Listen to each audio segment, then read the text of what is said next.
Hi, I'm Adam Gray. We're going to cook some beautiful 100% grass-fed sirloin steaks. Some beautiful fat running on the outside of it and a little bit of marbling on the inside of the meat. I'm just going to do a simple little garnish with it that you can do at home. So I'm going to do a little herb crust with it. You could be made in advance, really simple. So in the blender I have some fresh white breadcrumbs. These are fresh, they're not dried. A little bit of garlic, not too much because I want the flavor of the herbs to come out more than the garlic. I'm going to have some chives in there, some tarragon, aniseed, some parsley that's just been roughly chopped. The blender will blend it all together and chop it up. The only ingredient that adds it all together and binds it all together is some freshly grated Parmesan. So you grate your Parmesan beforehand.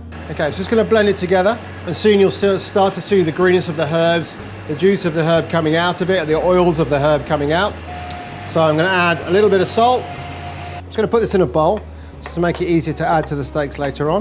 But there we go. This can be kept in a sealed container in the fridge up to 4 or 5 days in advance, no problem. So, sirloin steaks has to be as hot as you can. We want to seal the flavor of the steaks in. Salt and pepper. These steaks have a beautiful piece of fat that's running down here.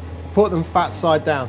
Okay, no oil, there's nothing on the stove. It's just the steak, the seasoned steak.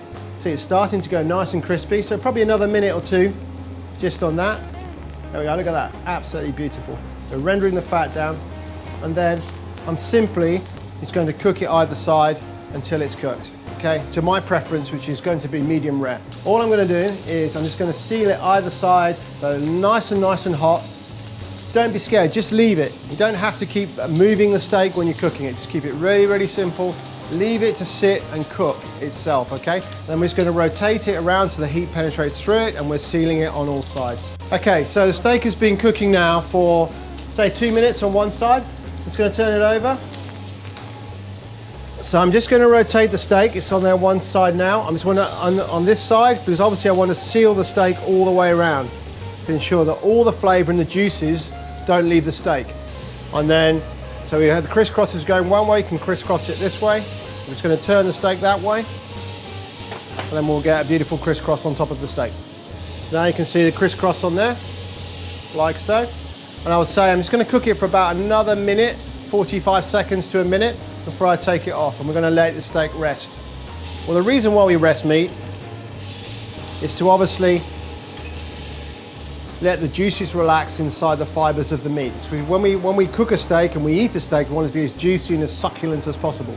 We're just going to let it rest for approximately 3 to 4 minutes, no more than that, because of the size of the steak.